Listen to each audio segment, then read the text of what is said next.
look, the instructions, they're in all languages because it's pictures.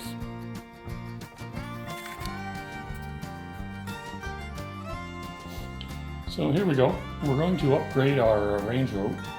We're going to remove this manual cylinder and arm, and we're going to install the new hydraulic arm. So we have some pieces here that are going to be sitting in here. We have to drill holes for it. And we're going to remove all this here for starters. We have other brackets to install. This is the cylinder. Over here we have the new arm bracket to handle the blade. And we'll be installing all that, and we'll see how their system works. And this is the plan we got for it. And on the other side. So we'll try and make sense of all this, and hopefully we'll have a Range Rover with a hydraulic arm on it.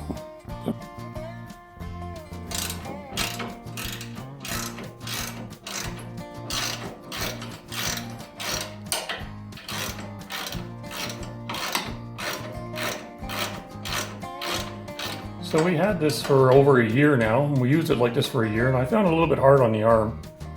And Otter did too, and we figured we'd do the upgrade.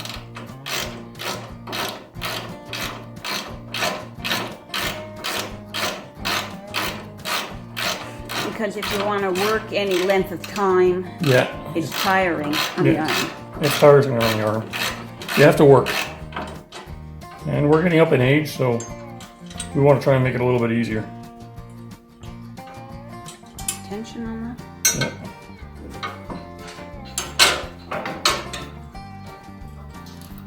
So we'll keep all these pieces in case the hydraulic cylinder doesn't work. You never know until you try.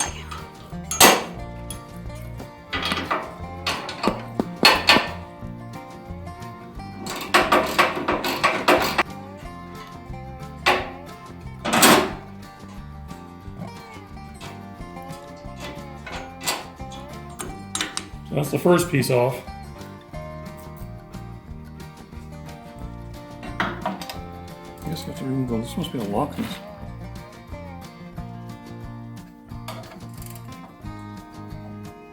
That's a lock.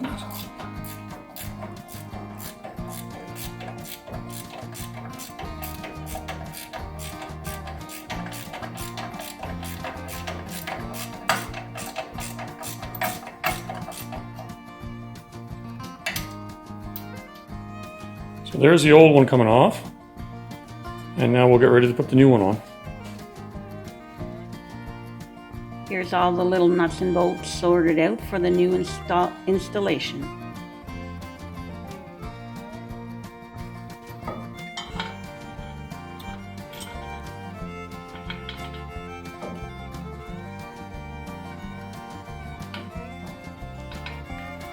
Screws in there? Yep. Get it lined up.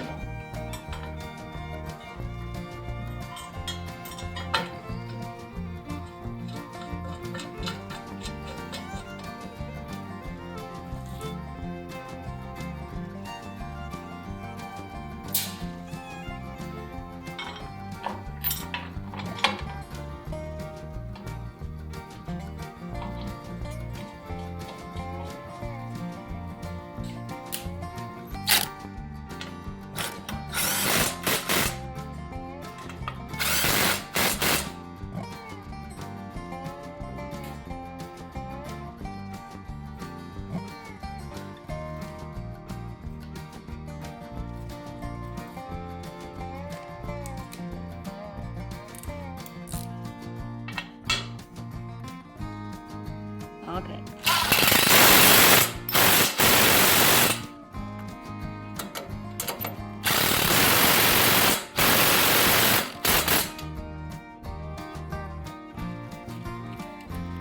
So we ran into a problem right away. To put the cylinder in, it's supposed to fit in between here and this notch here, as if you can see here. And it clearly doesn't. So, and there's supposed to be washers here on the side to allow it to have some flexibility. And that's definitely not going to fit in there.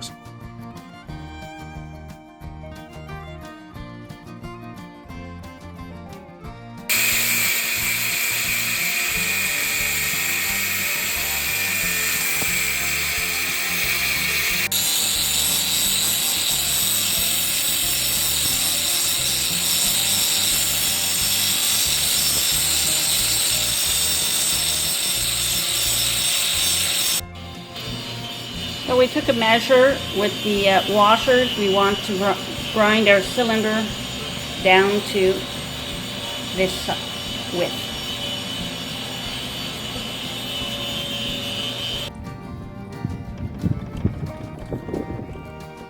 So we have to make sure that it'll fit in. So we're measuring it to make sure it fits. Seems like it should pass everywhere.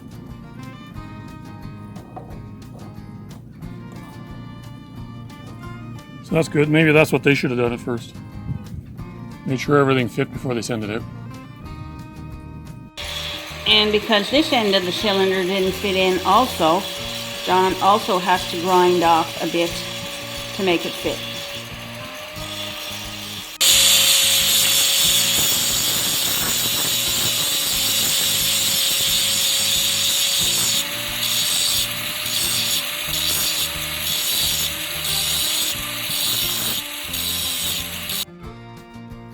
So we measured off 114, and we're going to see if that's the correct measurement to install the upper bracket for the cylinder. So I made a line here and here. Now we'll see if this bracket is where it's supposed to be. Because you have to remember, it has to line up with the cylinder here. This bracket that we installed, everything should be fairly straight as it comes up. So let's just see before we start drilling any holes. That should be there then. I'll lift that and I'll lift this. A little bit more. It'll go in, but as you can see, it should be more to the right. Should be around here. That way the cylinder will be much straighter. So I guess we're going to have to modify that as well. So we'll get back to you once we get that lined up. So we marked it up. It's not the exact measurements they gave us. And now we're going to punch a little hole so that we're able to start our drill bit in the proper place.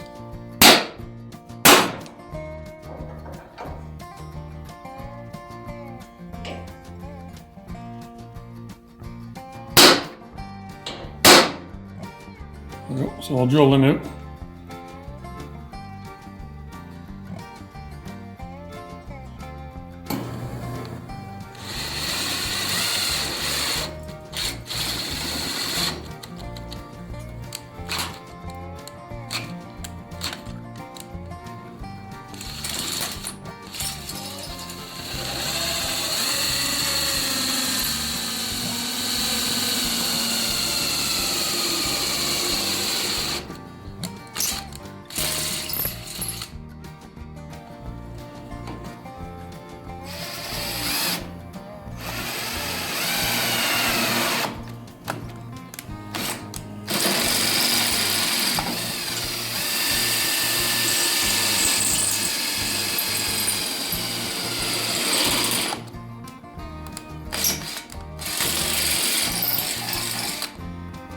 So I'll just do that for the other two, and we'll be ready to bolt it in place.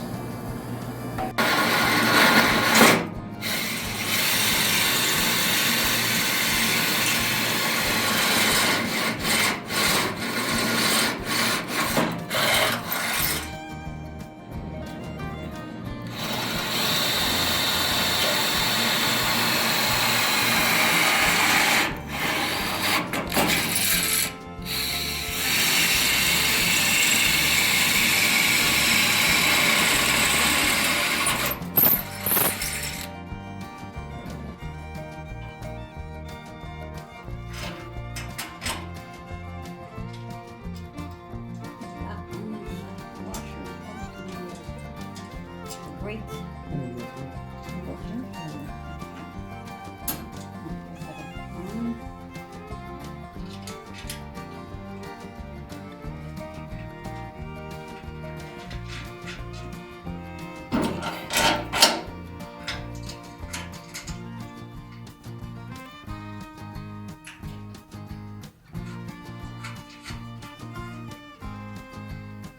Okay.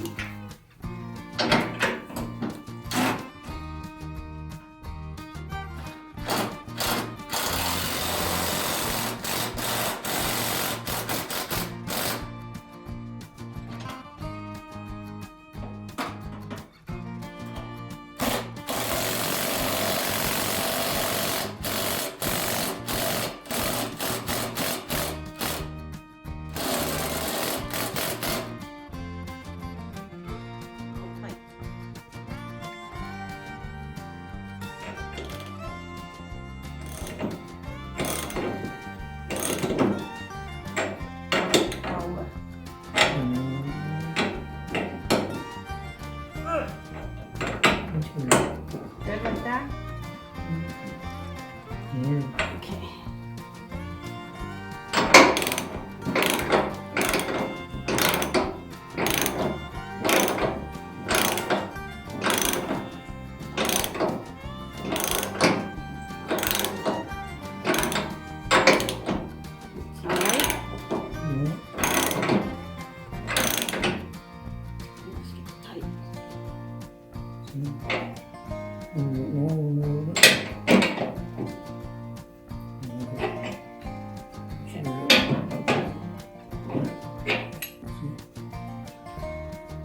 So as you can see here, bring it up a little bit more. We had to buff this end piece to be able to fit inside these ears. We had two choices. Cut this piece to make it fit, or cut the ears off and expand them. I thought the easier would be to buff off the excess on the cylinder. So we had to do that on both sides to allow it to fit in. And this piece here at the same time, we had to alter the measurement. We had to bring it right up against this here bracket, which was the original bracket for the manual cylinder. And we pinched it with the vice grips to be able to line it up. So we were able to get it to fit. A little bit of work, but you have to get it done.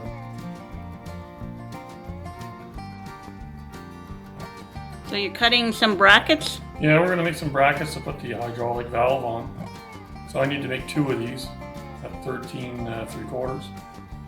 And we'll try and pierce them and bolt them both to the rack and both to the cylinder. So we're going to get going at that.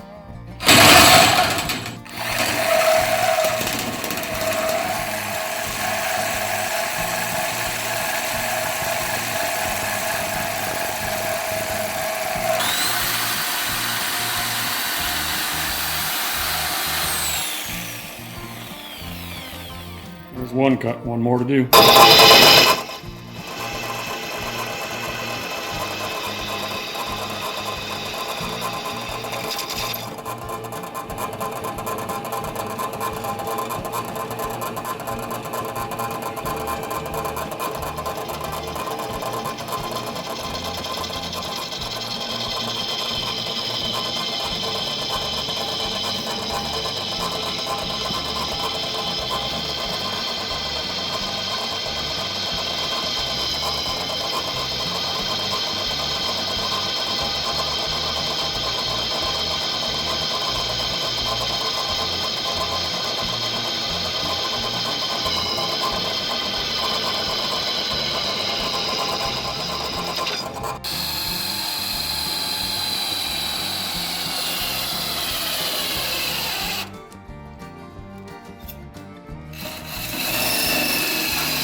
So these were the instructions that came with the kit.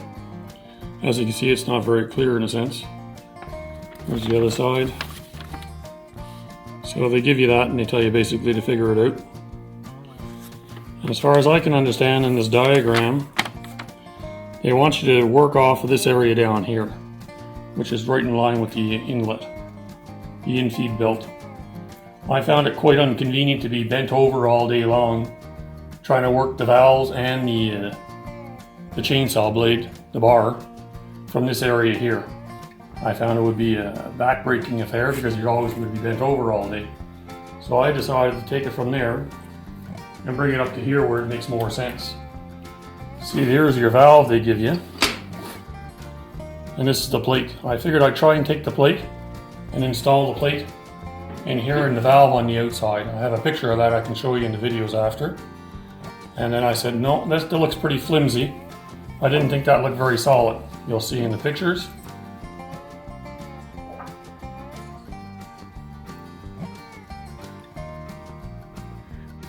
Because when you look at the cage, it would just be hooked onto the wiring of the cage, and I didn't like that. So Audrey and I went ahead and said, we're going to make that a little better than that. So we turned around and we made some brackets, pierced some holes, and our brackets fit here. And we have some pictures we'll show you, the rough, and then we'll show you the finish once we're done.